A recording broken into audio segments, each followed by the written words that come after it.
Saúdo os irmãos com a paz do Senhor, amém? Glória a Deus. Abra a sua Bíblia no Salmo de número 32. Salmos 32.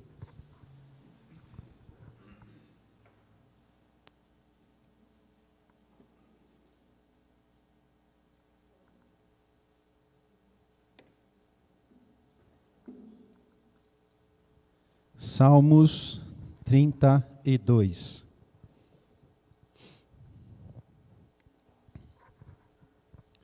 Todo mundo achou? Aleluias. A palavra de Deus nos diz assim: como é feliz aquele que tem suas transgressões perdoadas e seus pecados apagados. Como é feliz aquele a quem o Senhor não atribui culpa e em quem não há hipocrisia.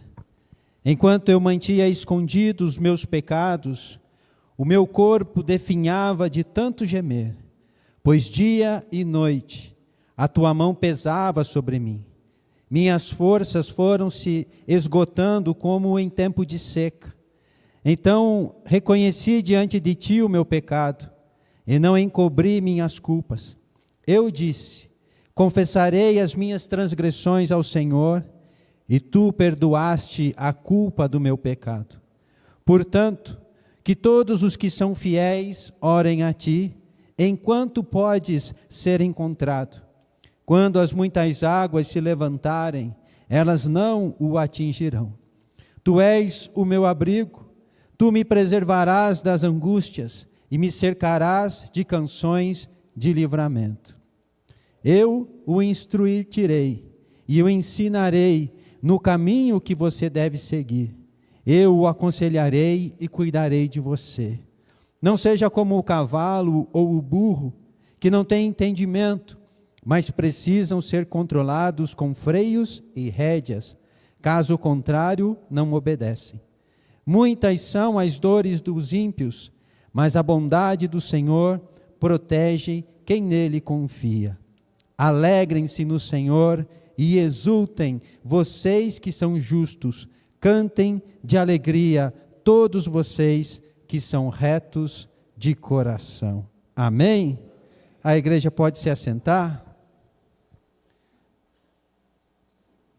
Glória a Deus. João, acho que dá um pouquinho mais de volume para mim lá, senão eu vou ter que forçar minha voz e daqui a pouco eu perco ela.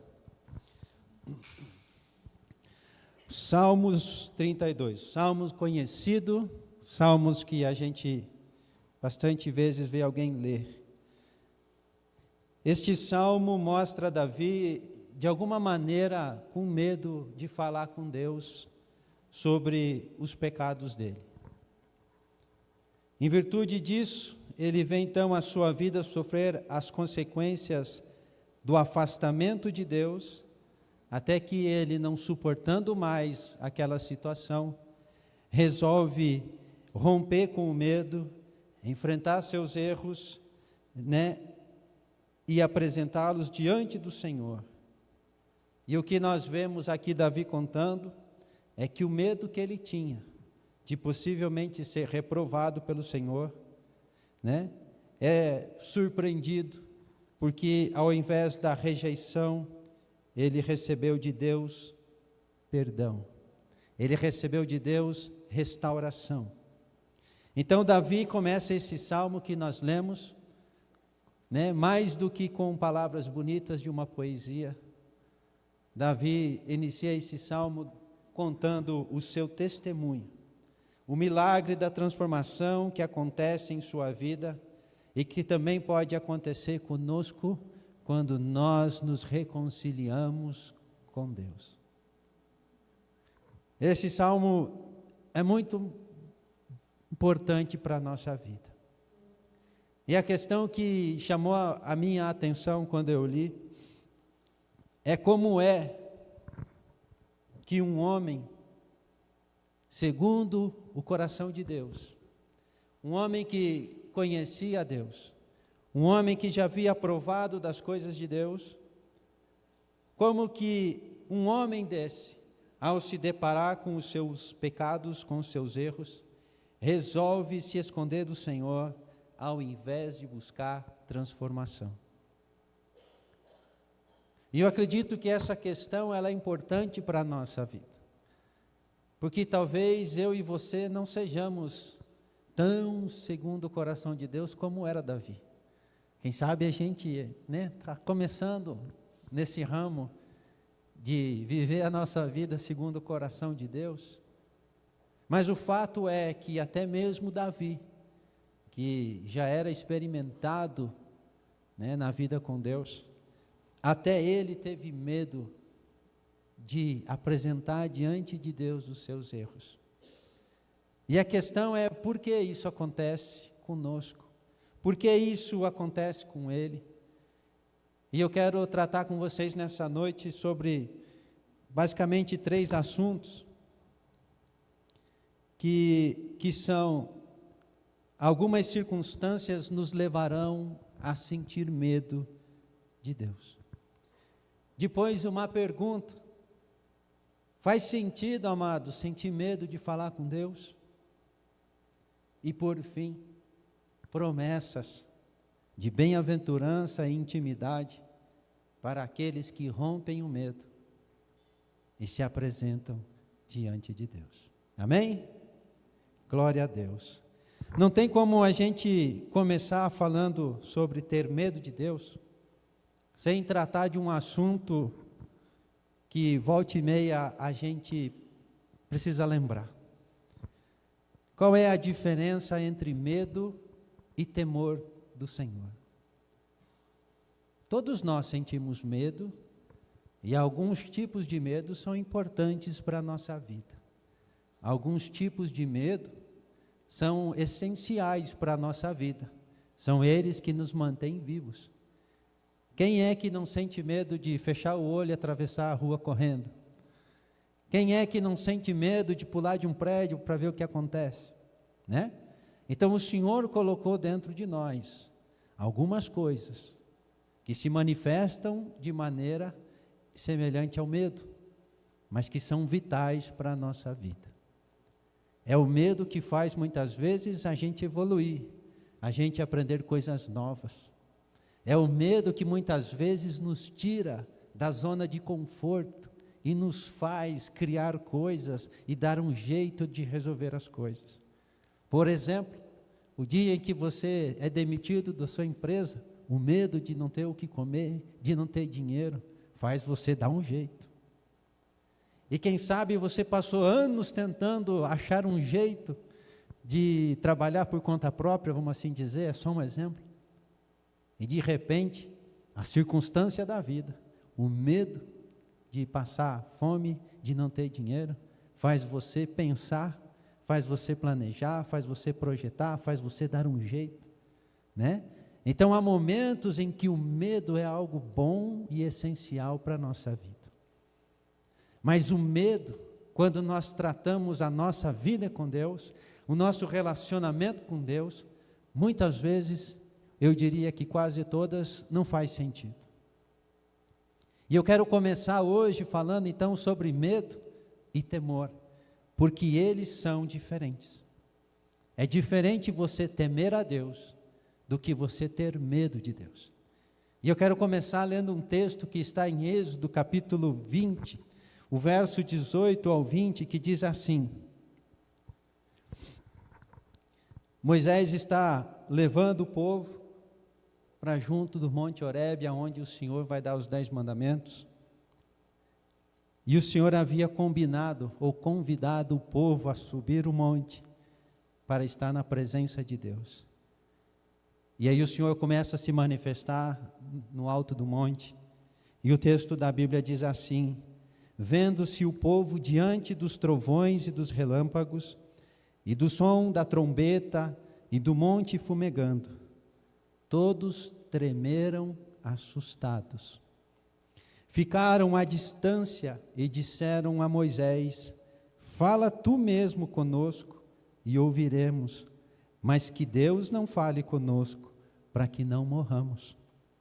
Moisés disse ao povo: não tenham medo, Deus veio prová-los para que o temor de Deus esteja em vocês e os livre de pecar.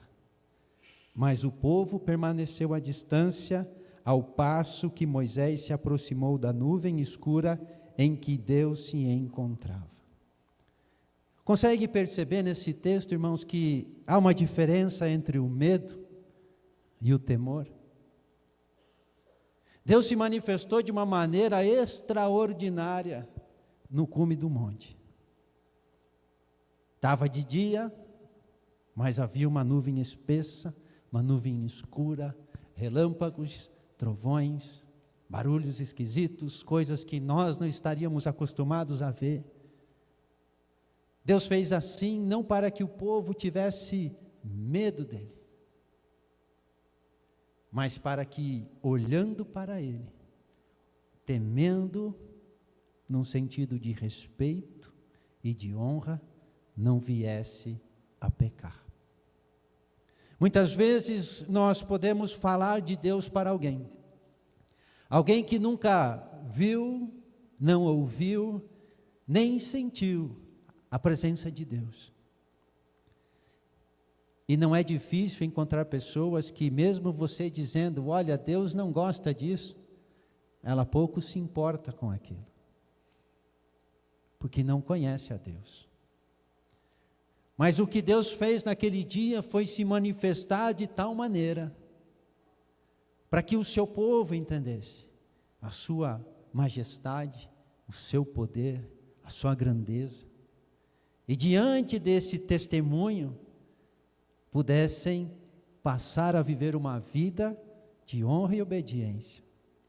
Não era para ficar com medo, mas é para que aquilo trouxesse ou fortalecesse o relacionamento entre o seu povo e Deus.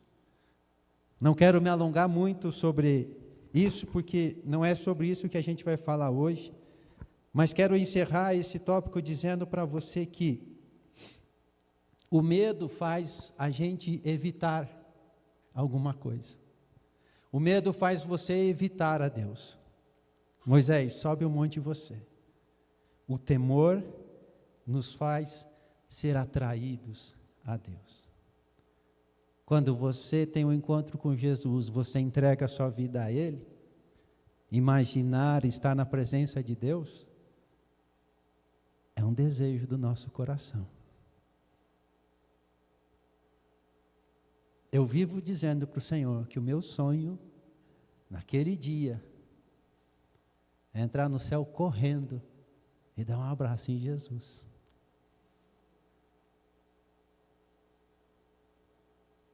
Um abraço de obrigado. Obrigado porque o Senhor fez algo que eu não podia fazer. Obrigado pelo amor, pela paciência. Esse é um sonho que eu tenho, irmãos. A minha vida eu busco de tal maneira viver que lá na frente, quando a minha senha for chamada, eu possa abraçar o Senhor Jesus. E não como foi dito para nós esses dias, ouvir Ele dizer, não te conheço. Então, o medo me faz afastar de Deus, porque Ele vai me punir. O temor me atrai a Ele. Essa é uma grande diferença. O medo produz em nós o remorso, nos afasta de Deus. O temor produz em nós arrependimento e reconciliação. E eu encontrei 2 exemplos na Bíblia de remorso e de arrependimento. Mateus capítulo 27 nos fala que Judas, quando tomou consciência do erro que ele havia cometido, de vender Jesus por algumas moedas, ele não suportando a culpa, o peso da culpa, cheio de remorso, ele vai e se enforca. Mas naquele mesmo momento, naqueles mesmos dias, no mesmo acontecimento, um certo Pedro, que havia negado Jesus 3 vezes, ao invés de se deixar levar pelo remorso, também sentindo um grande peso de culpa. Esse Pedro, mais à frente, tem um encontro com Cristo.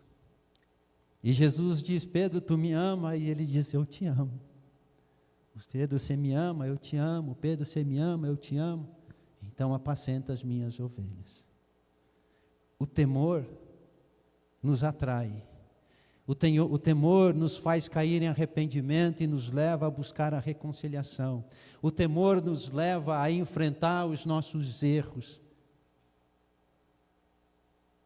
O remorso, o medo, nos afastam e nos levam para longe do Senhor.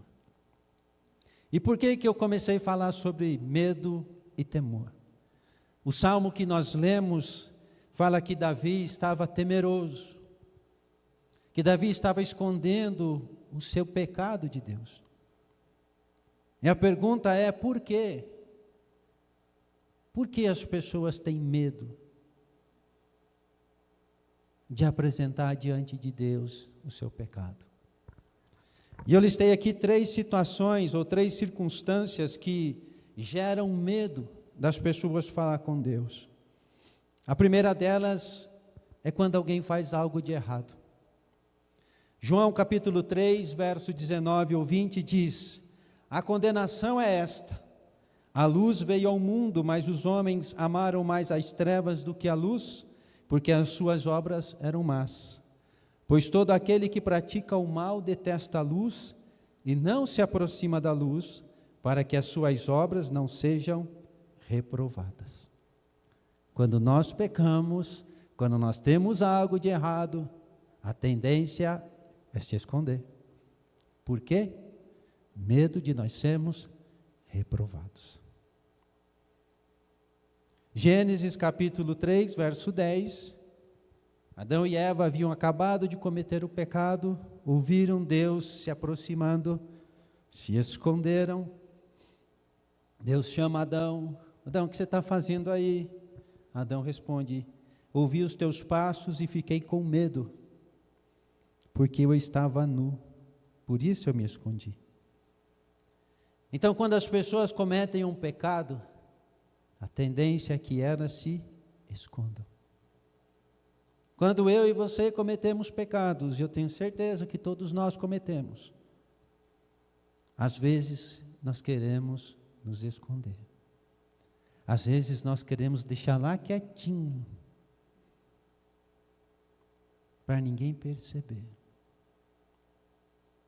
A segunda circunstância em que nós temos medo de Deus é quando nós temos receio da resposta de Deus.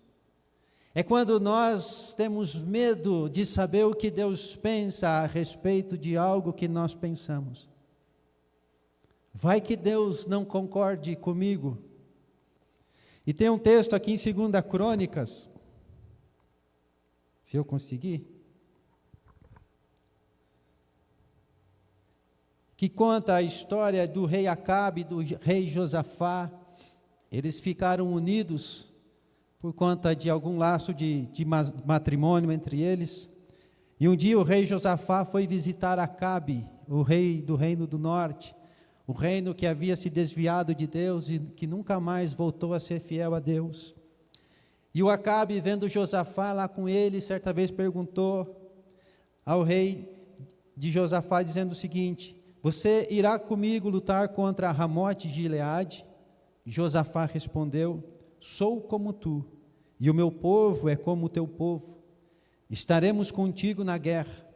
Mas acrescentou: peço-te que busque primeiro o conselho do Senhor. Então o rei de Israel reuniu 400 profetas e lhes perguntou: devemos ir à guerra contra Ramote de Gileade ou não?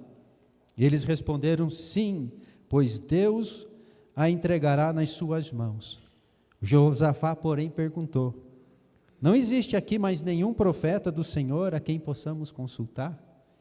O rei de Israel respondeu a Josafá: ainda há um homem por meio de quem podemos consultar o Senhor, porém eu o odeio, porque nunca profetiza coisas boas a meu respeito, mas sempre coisas ruins. Acabe era um rei que não servia ao Senhor. Quando Josafá disse, não tem ninguém para que possa nos dar o conselho, ele trouxe 400 profetas. Mas Josafá conhecia os profetas de Deus e, pelo jeito, conhecia os que não eram. E o que esse texto nos mostra é que Acabe tinha medo de saber a vontade de Deus, porque todas as vezes que o profeta de Deus vinha falar, só falava coisas ruins a seu respeito. Mas não porque Deus é ruim, Deus é mau, ou Deus não gosta de alguém, é porque Acabe não era fiel ao Senhor. Acabe vivia ou caminhava numa direção em que não era a direção de Deus.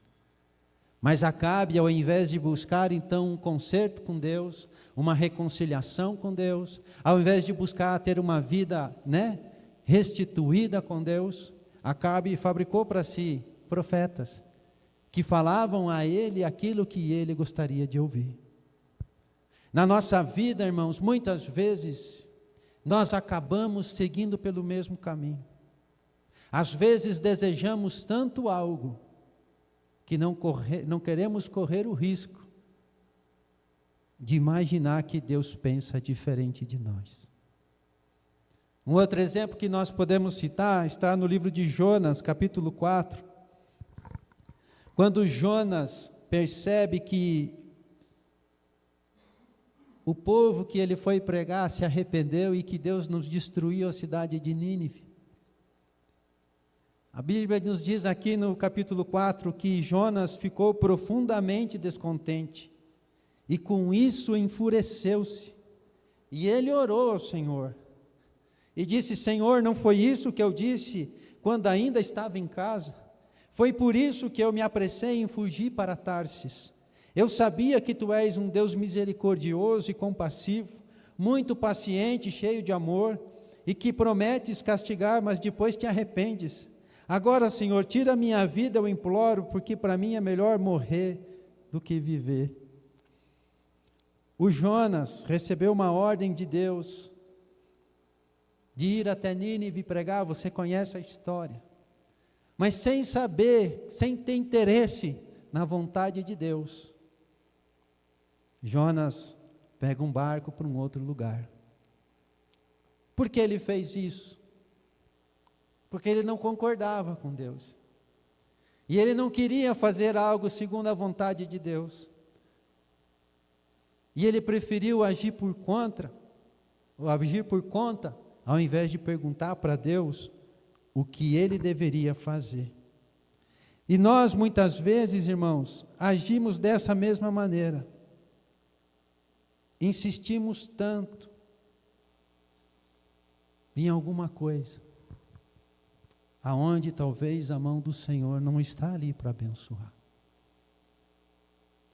Às vezes colocamos algo na nossa cabeça ou no nosso coração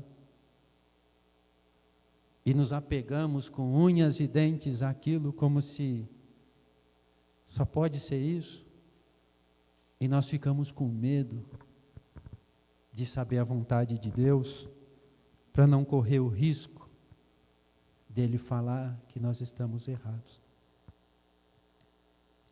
Eu me lembro, amados, que o sentimento de que havia um chamado pastoral na minha vida já faz alguns anos que eu tinha uma convicção, mas eu confesso que eu tinha medo de perguntar para Deus. Vai que ele fala que não. Mas se entende que não faz sentido viver dessa maneira. Por melhor que possa ser aquilo que nós estamos querendo ou desejando, se não for da vontade de Deus, se não for esse o plano de Deus para a nossa vida, você concorda comigo, amados, que não tem como isso dar certo? Não tem como isso ir adiante? Não tem como isso terminar numa bem-aventurança? Eu já contei para vocês, há um tempo atrás, eu imaginava que eu ia ser um empresário, que eu ia fazer um aplicativo. E um dia, orando no monte, o Eduardo disse assim: olha, Deus está me dizendo que Ele pode até abençoar para fazer dar certo, mas isso não é o que Ele tem para você. A ideia de ser um empresário para mim era interessante, era boa, eu queria, eu gostava. A ideia de eu não precisar trabalhar das 8 às 18 horas todos os dias era interessante para mim. Deus poderia até abençoar, como o Eduardo disse, e fazer a tal da empresa ter sucesso. Mas não era isso que Deus tem para mim. Será, amados, que isso ia ser aonde eu seria feliz, aonde eu seria completo? Será que seria nesse lugar aonde eu viveria a plenitude da minha vida? Não. Mas muitas vezes nós insistimos. Nós criamos algo na nossa mente. Nós criamos um ídolo no nosso coração. E nós fechamos os nossos olhos, nós fechamos os nossos ouvidos, e nós mantemos longe de nós a vontade de Deus, para não correr o risco de que aquilo que nós tanto queremos seja tirado de nós. A terceira circunstância que faz com que as pessoas tenham medo de Deus é quando elas não conhecem a Deus. E como exemplo, nós podemos usar de novo o texto de Êxodo, capítulo 20. Moisés, nós temos medo de Deus. Vai você no nosso lugar. Fala você com Deus. Ora você a Deus. Depois traz para nós a resposta e nós vamos obedecer. Mas a gente não quer ir lá perto de Deus. Então, 3 circunstâncias que nos fazem ter medo de Deus. Quando nós erramos, quando nós não queremos saber a vontade de Deus, quando nós não o conhecemos. E quais são os resultados produzidos por esses medos? Em primeiro lugar, o afastamento de Deus. Em primeiro lugar, a pessoa, ela se afasta de Deus achando que não tem mais jeito. Conheci uma pessoa certa vez, filho de pastor, não é daqui, que havia cometido um pecado de adultério. Eu conheci ele depois que tudo isso havia acontecido, eu não sabia da história, mas era um homem que havia se afastado dos caminhos de Deus. E nós tentamos falar com ele, nós tentamos orar com ele, mas no coração dele não tinha mais jeito. Não há mais como o Senhor me perdoar. Esse medo de se apresentar diante de Deus, de não ter o que esconder dele, em primeiro lugar, nos afasta dele. O segundo resultado que o medo de Deus produz em nós, continuar a nossa vida como se nada tivesse acontecido. A pessoa vai levando a sua vida, conduzindo como se nada tivesse acontecido, torcendo para as coisas se resolverem, antes que ele seja descoberto. Davi, certa vez, olhou para Batseba, caiu no pecado, e agora, ao invés de enfrentar o seu erro, enfrentar o seu pecado, ele tentou dar um jeito de conduzir a sua vida da mesma maneira, sem ser descoberto, tentando fazer com que as circunstâncias da vida resolvessem o seu problema. Você sabe também a história, ele chama o marido da Batseba, lá da guerra, tenta forjar, um encontro dele com a esposa dele, para dizer, ele que é o pai da criança. Mas Deus foi misericordioso com Davi, não deixou acontecer. Uma das maiores lições que eu tive sobre Deus, foi com um colega de trabalho, que a filha se envolveu com o namorado dela e engravidou antes do casamento. E pelo que eu entendi, foi um momento de muita tristeza para a família. desde criança, criado na igreja, no ensino certinho, né? Não tinha motivo nenhum, instruída pelo pai e pela mãe, caiu no pecado. E um dia aquela moça chega para o pai, triste, abalada: pai, e se eu não tivesse grávida? E se eu não tivesse ficado grávida? E aquele pai, não sei se tinha se preparado para isso, ou foi o Espírito Santo naquele momento, mas para mim, vou guardar para a vida, disse assim: filha, se você não tivesse engravidado, você estaria até hoje cometendo pecado. Deus foi misericordioso com você. Deus poupou sua vida. Haverão consequências? Sim. Mas você se arrependeu, você vai se acertar, você vai ter uma vida abençoada.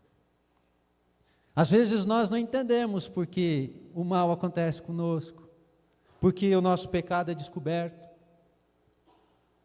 Mas pior do que isso, às vezes nós não entendemos o quão é perigoso nós continuarmos vivendo sem resolvê-los. Há uns dias atrás, pastor Aleni trouxe aqui um texto de Mateus capítulo 7, 21, 23, aonde Jesus diz: nem todo o que me diz Senhor, Senhor entrará no reino de Deus, mas só aquele que faz a vontade de meu Pai. Muitos naquele dia me dirão: Senhor, mas no teu nome nós profetizamos, nós expulsamos demônios, nós curamos, nós realizamos milagres. E Jesus disse: apartai-vos de mim, eu não conheço vocês, apartai-vos de mim, vocês que praticam a iniquidade. Para quem é que Jesus vai dizer: apartai-vos de mim, vocês que praticam a iniquidade? Quem são as pessoas que irão dizer para Jesus: mas no teu nome nós expulsamos demônios, nós operamos milagres? São gente da igreja.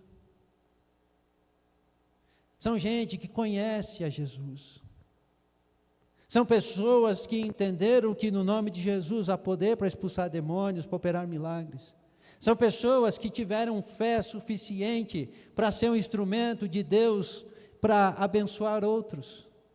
Mas são pessoas que carregaram os seus pecados escondidos durante a sua vida e não os resolveram, e continuaram praticando. A palavra de Deus diz que o pecado nos separa do nosso Senhor. O pecado rompe o nosso relacionamento com Deus. Apartai-vos de mim, eu não conheço vocês. Vocês não são dos meus.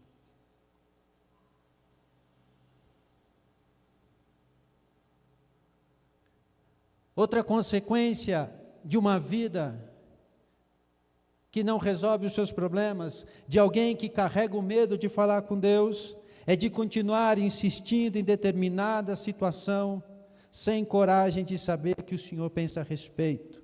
Abraão, quando chegou em Canaã, viu aquele negócio tudo seco, tudo morto, talvez com medo de perguntar para Deus o que era para fazer, porque vai que Deus manda ficar aqui.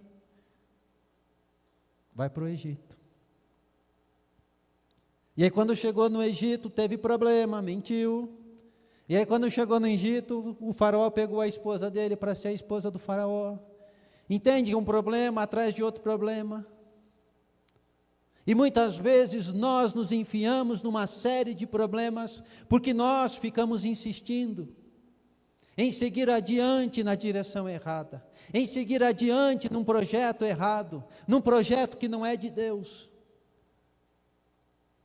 Quando nós poderíamos a qualquer momento: Senhor,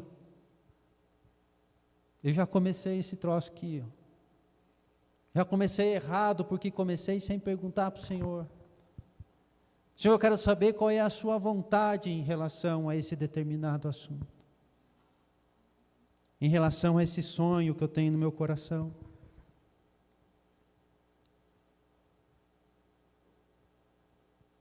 O próprio Abraão, mais para frente, Gênesis 16, Sara chega a Abraão e fala: tive uma ideia, achei a solução do nosso problema. Já que Deus proibiu eu de ter filhos, pega a minha escrava Agar, e como é o costume aqui dos povos, tem um filho com ela, aí ele será meu filho e o teu herdeiro. Mas Abraão e Saraí não tiveram coragem de perguntar para Deus se estava certo aquela ideia, se era daquela maneira que Deus iria abençoá-los, se era assim que Abraão seria pai de uma multidão. Se meteram naquele plano maravilhoso e deu tudo errado. E lá na frente você pode ler, o Abraão teve que despedir Agar e o filho. E talvez você não fique chocado com isso, mas pensa comigo, irmãos, lá no meio do deserto, você falar para o teu filho, olha, você vai ter que pegar a sua mãe e vamos torcer para vocês achar água, porque senão vocês vão morrer. Esse tipo de problema pode ser evitado se nós não ficarmos insistindo nas nossas convicções, nos nossos sonhos, nos nossos desejos, sem consultar o Senhor primeiro, sem saber qual é a vontade dEle. Outra coisa que pode acontecer quando você tem medo de falar com Deus é terceirizar a sua fé, como aquele povo lá no monte. E aí você vira aquele crente, 6 horas. 6 oram por mim? Vocês perguntam para Deus por mim? Vocês buscam Deus por mim?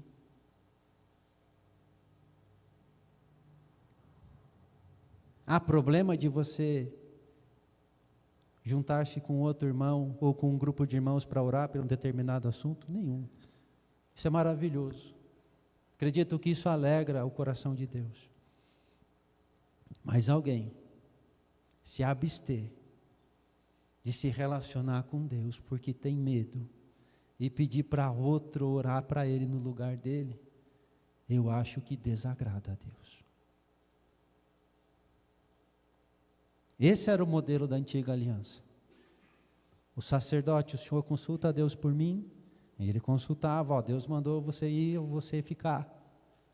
Mas Cristo morreu na cruz, e enviou o Espírito Santo para habitar no seu ser, não para que você tenha que pedir ao sacerdote, não para que você tenha que pedir ao pastor que ore, que busque, mas para que você tenha relacionamento com Deus o suficiente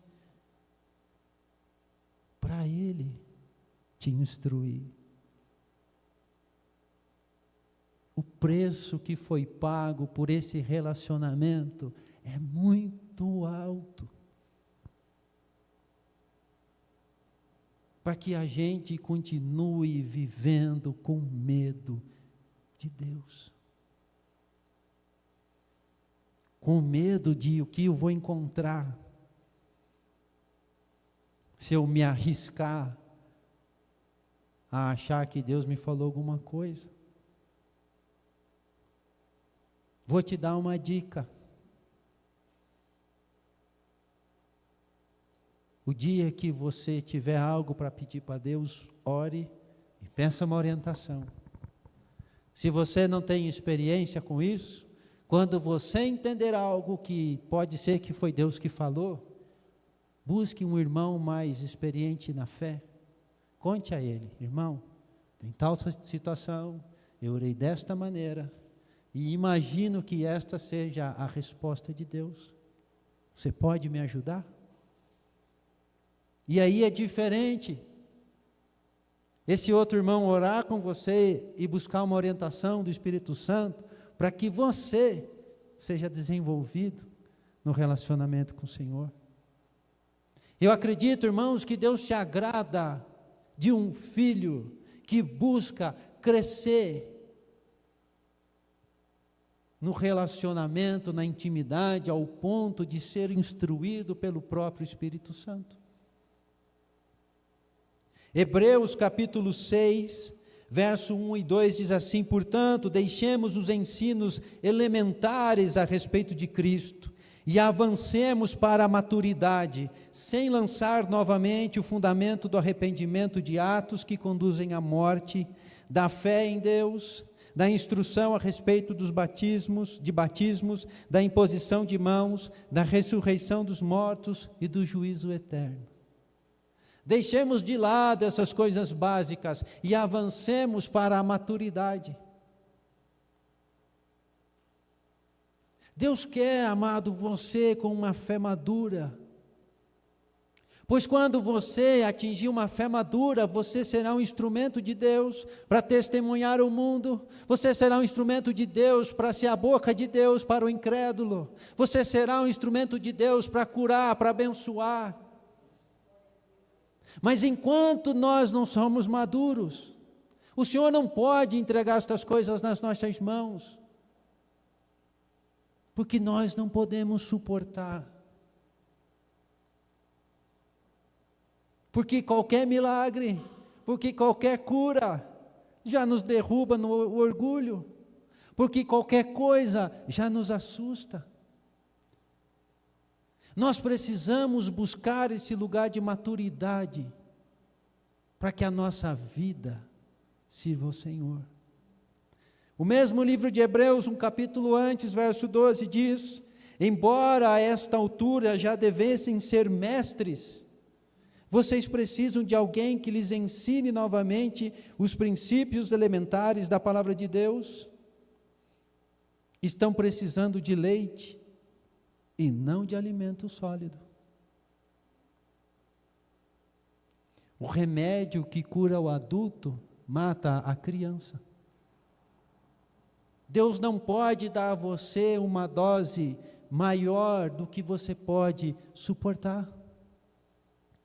E se você não tem visto coisas acontecendo na sua vida, numa intensidade maior do que acontecia há um tempo atrás, é porque eu e você não estamos crescendo ao ponto de suportar novas coisas.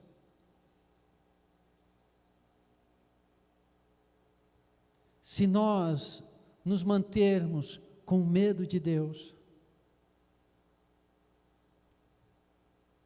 nós vamos afastar de Deus, continuar vivendo como se nada tivesse acontecido, continuar insistindo naquilo que não é para insistir, nós vamos acabar terceirizando a nossa fé. E a pergunta que eu quero fazer, e eu acredito que este é o grande ensino que este salmo traz para a nossa vida: faz sentido, amado, sentir medo de Deus? Faz sentido ter medo de falar com Deus? Faz sentido pensar que nós vamos chegar diante de Deus e encontrar um tirano? Olha o testemunho de Davi neste salmo. Manter-se afastado de Deus produz um fardo muito pesado para você carregar. Enquanto eu escondi os meus pecados, o meu corpo definhava, pois a tua mão pesava sobre mim dia e noite. Eu não sei se isso é poético ou isso aconteceu de verdade, mas o fato é que a vida de a vida de Davi padecia por conta do afastamento de Deus.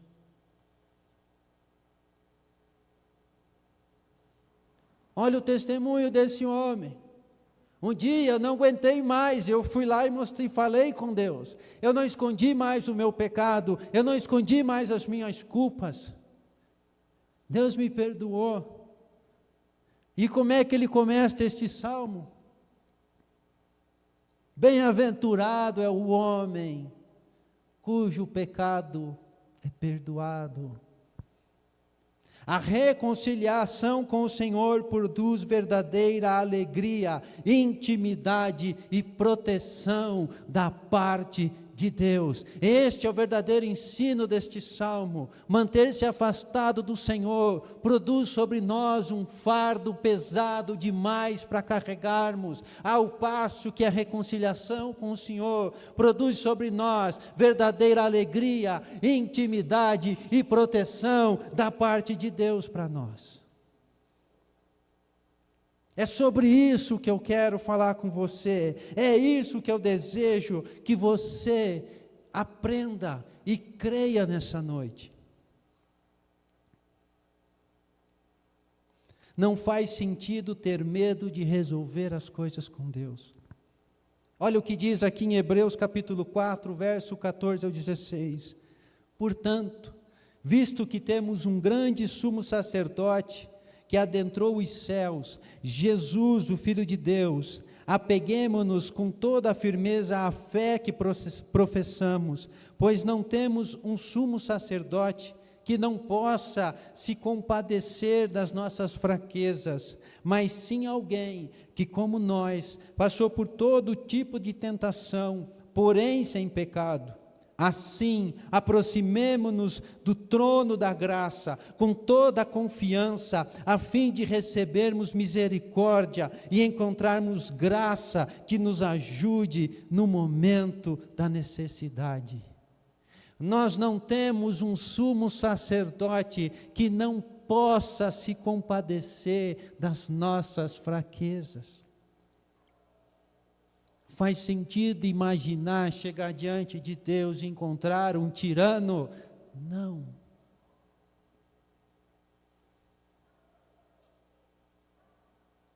Ele padeceu, ele sofreu as tentações como nós, mas sem pecado.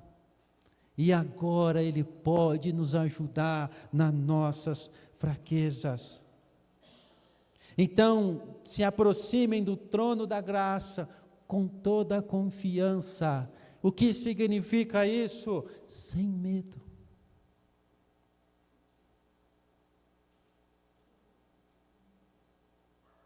Sem medo. Para que você encontre misericórdia, graça que nos ajude no momento da necessidade. Você pode chegar diante de Deus com confiança. E o dia que as coisas não estiverem bem, vai lá conversar com Ele.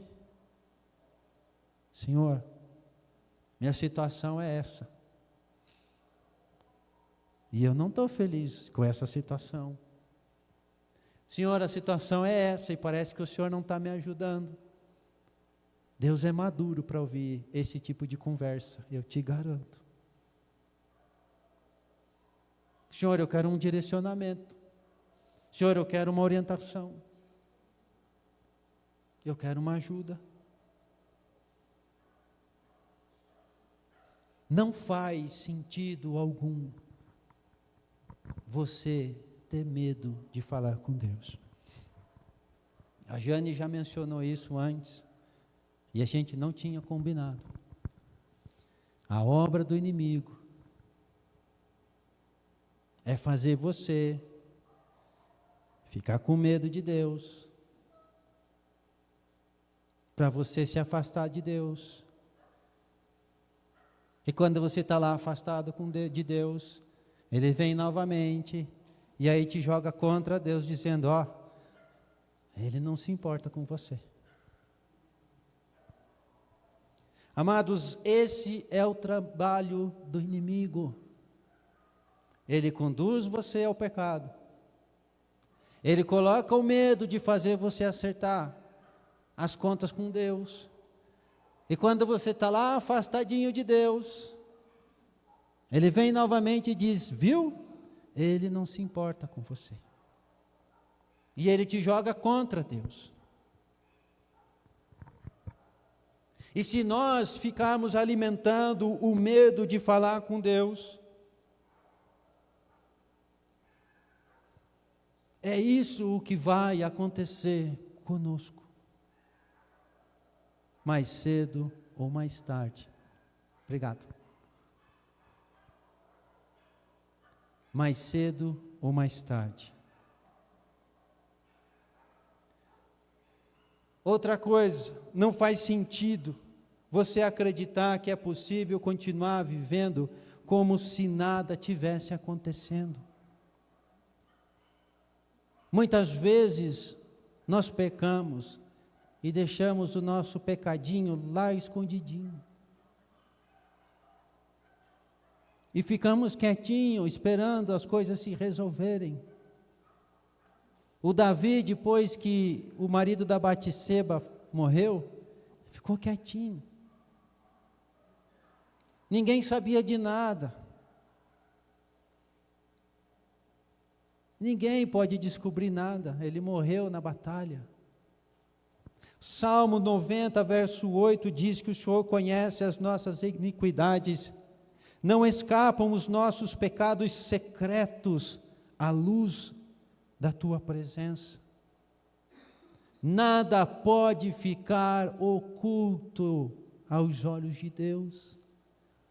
Todos os fios de cabelo da sua cabeça, o Senhor sabe a quantidade. Nada nesse mundo.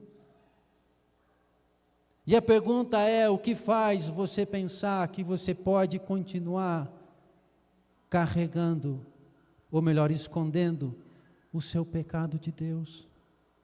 E eu vou te dizer, o engano do inimigo, de que você será rejeitado pelo Senhor. Quero dizer para você, que a omissão não cura, não transforma e não restaura o relacionamento, ela só esconde. Ela só posterga a dor.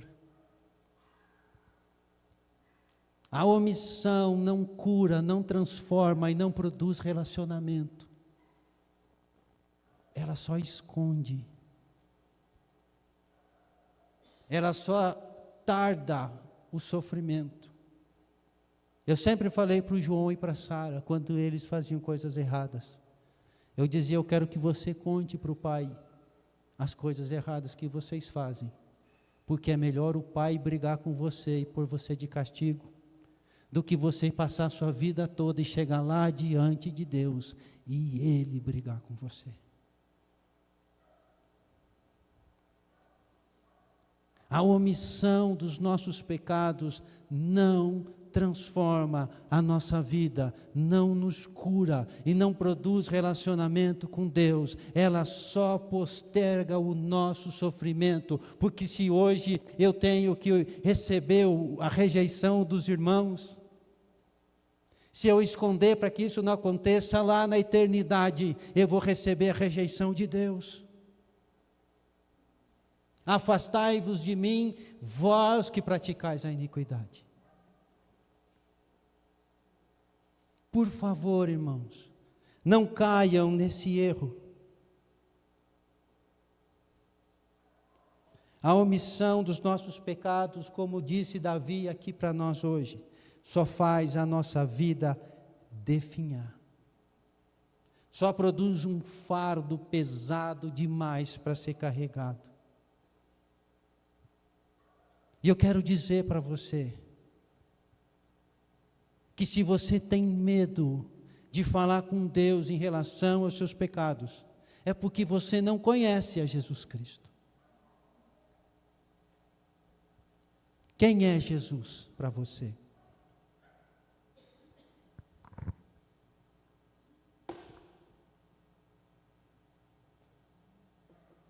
Quem é Jesus?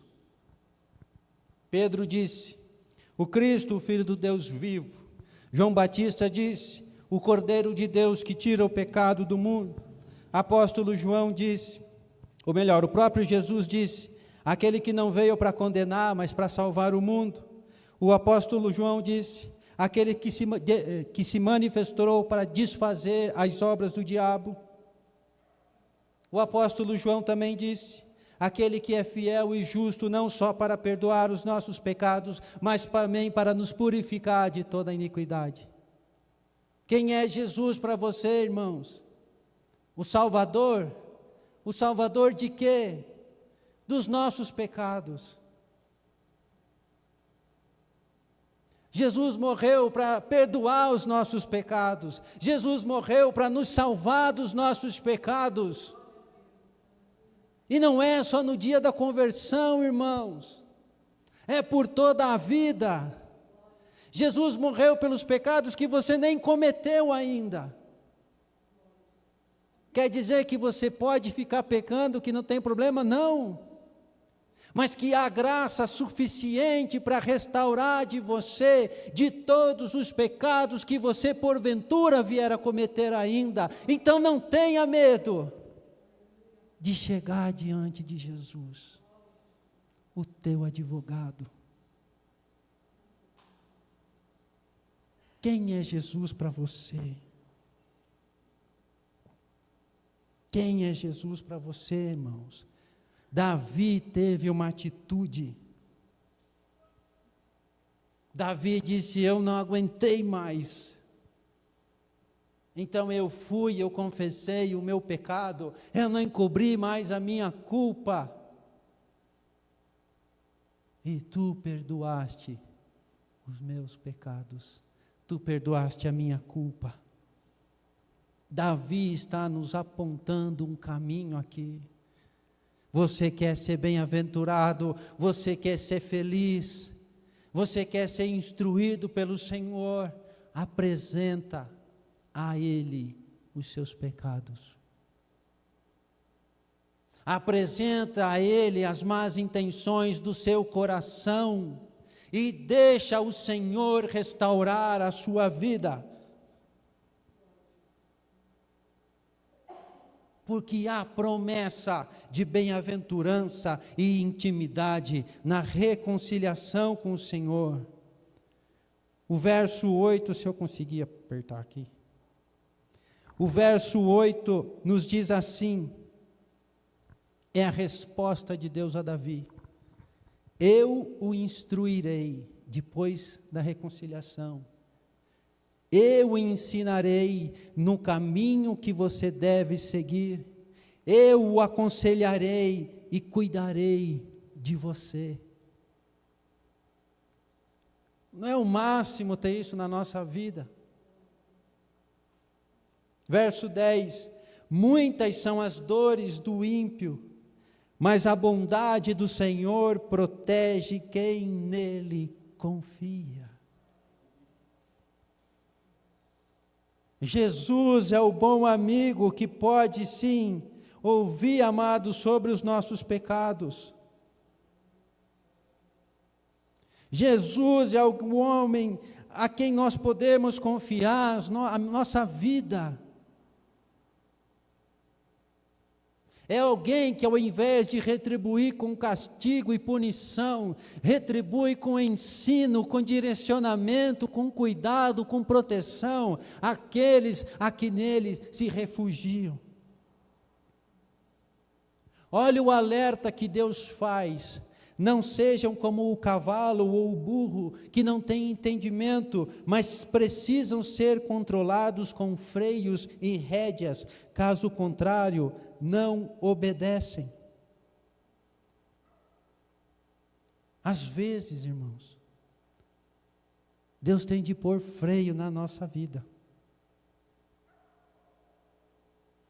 Porque às vezes nós agimos sem entendimento. Às vezes o Senhor precisa pôr rédeas para guiar a nossa vida, porque nós agimos sem entendimento. Abraão foi para o Egito, sem entendimento. E o que a palavra de Deus diz? Deus fez ele voltar no lugar aonde ele havia partido, no meio da seca. Às vezes Deus impede muitas coisas de acontecer com nós, porque se elas acontecerem, nós vamos nos perder. Às vezes o Senhor precisa fazer as coisas dar errado, e dar errado, e dar errado de novo. Mas não porque Ele não nos ama, mas pelo fato de nos amar. E se as coisas não têm dado certo, E se você tem insistido em coisas e não tem acontecido, ore ao Senhor sem medo de falar com Ele, porque pode ser que o Senhor está colocando um freio na sua vida para te proteger.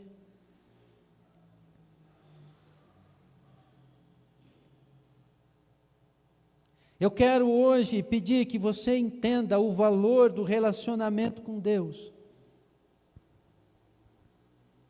O relacionamento com Deus é muito mais valioso do que qualquer coisa que você possa ganhar de Deus. O relacionamento com Deus é muito melhor do que qualquer tipo de cura, do que qualquer tipo de satisfação que Ele possa proporcionar à nossa vida. Quero te dar um exemplo de 10 leprosos que chegaram até Jesus e que receberam de Jesus uma instrução para serem curados. Eles foram, fizeram o que Jesus disse. Um deles voltou até Jesus para agradecer. E Jesus faz um comentário em relação aos outros 9. Cadê eles? A minha pergunta para você nessa noite é: qual foi o benefício daqueles 9 de serem curados por Jesus? Nenhum. Porque entraram sãos. Não sei se foram, né? Mas se não se acertaram com Jesus depois, entraram com saúde perfeita no inferno. Jesus disse: se o teu olho te faz pecar, arranca o seu olho. Se a tua mão te faz pecar, corta a mão fora, porque é melhor você entrar no reino de Deus sem uma parte do seu corpo, do que tendo todo o seu corpo perfeito e saudável, você ir para o inferno. Eu quero que você entenda que o relacionamento com o Senhor é a coisa mais importante que você pode desejar na face da terra.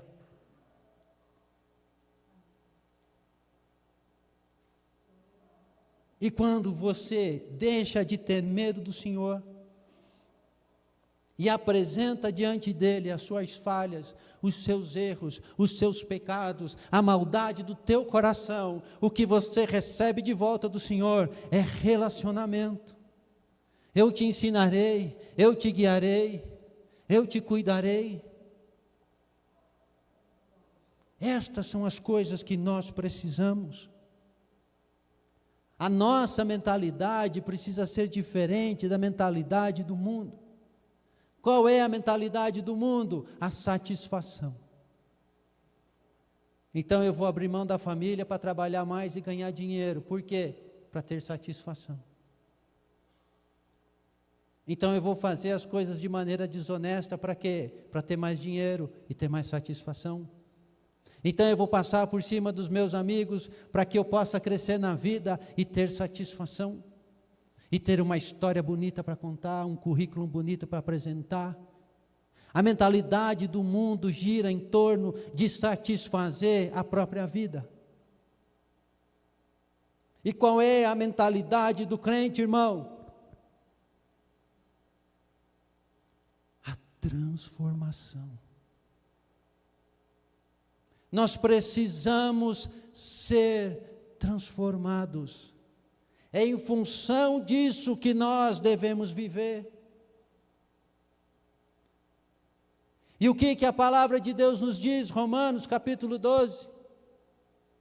Que nós não devemos nos amodar com a maneira de pensar desse mundo, mas nós precisamos ser transformados pela renovação da maneira de enxergar essa vida, para que então nós possamos provar da boa, perfeita e agradável vontade de Deus.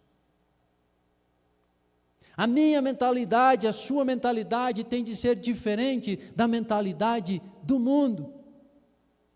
Nós não buscamos satisfação, nós buscamos transformação de vida, porque a nossa pátria, a nossa cidade, o nosso descanso não é aqui nessa terra, mas é no lugar que o Senhor Jesus está preparando para nós.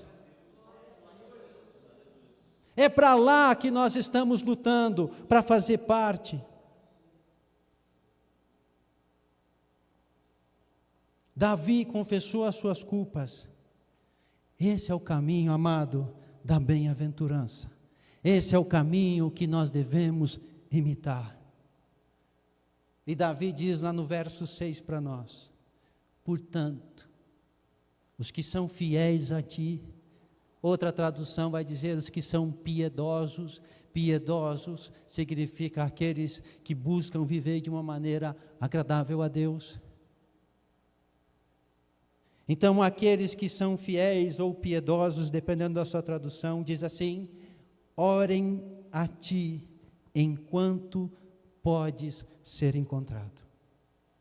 Eu quero que você entenda que há um tempo que está correndo na nossa vida, o tempo não para.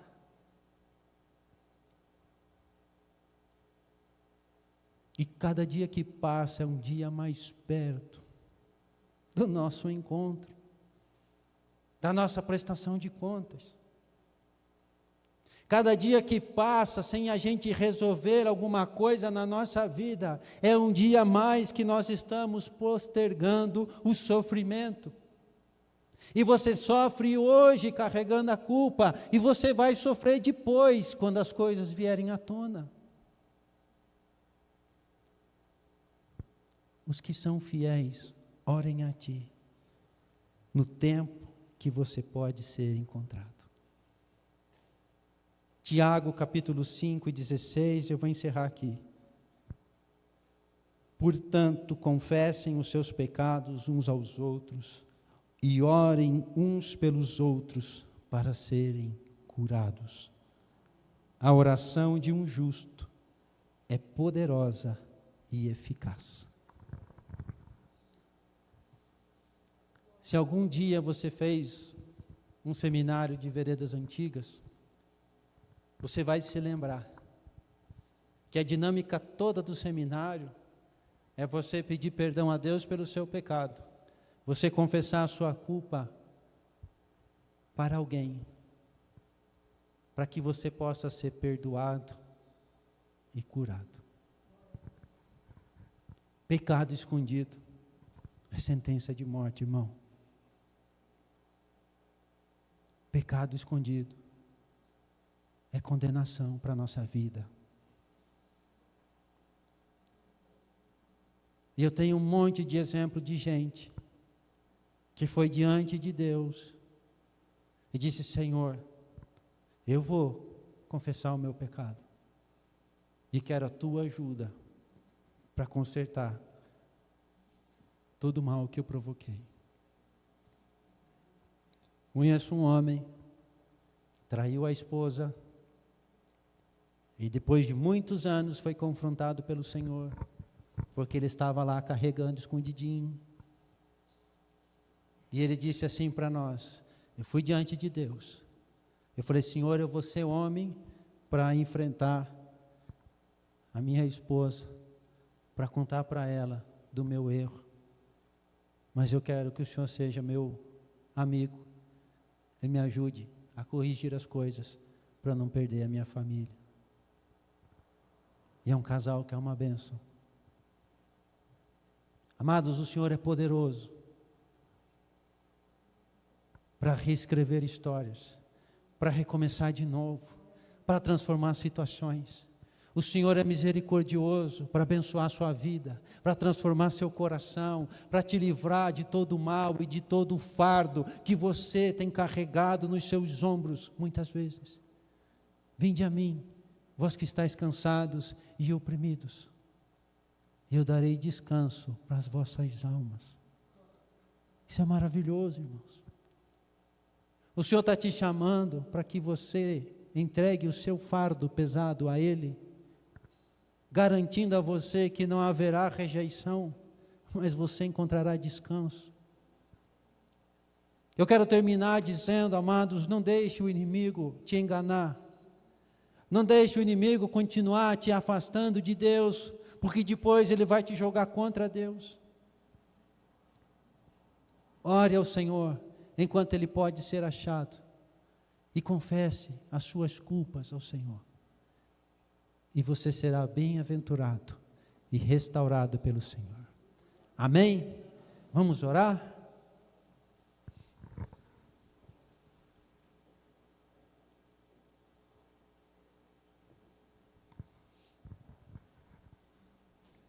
Vamos abrir o nosso coração ao Senhor. Eu não conheço a sua vida ao ponto de saber se você tem ou não pecados a serem confessados, mas eu confio que você recebeu hoje graça suficiente para abrir o seu coração agora diante do Senhor e buscar um acerto, um direcionamento, e buscar dele uma restauração de vida. Então ore ao Senhor nesse momento. Senhor Deus e Pai, em nome de Jesus, nós te louvamos, Senhor Deus, pela tua graça e pela obra de Jesus Cristo, Senhor, que não só nos perdoa, mas também nos purifica de toda a iniquidade, de toda a maldade do nosso coração. Pai, em nome de Jesus, queremos te pedir perdão, Senhor, porque muitas vezes, Senhor Deus, nos colocamos numa posição que nos separa do Senhor, que nos faz temer, Senhor Deus, estar contigo, que nos faz ter medo de ouvir tua voz. Senhor, nos perdoa porque às vezes acreditamos que tu és um Deus severo, bravo.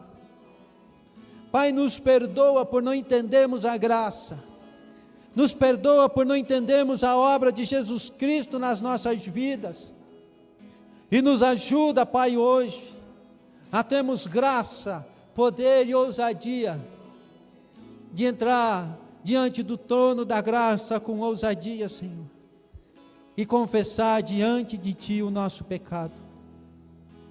Senhor Deus, eu oro pela vida daqueles, Senhor Deus, que tem resistido, que está lutando, que permanece receoso.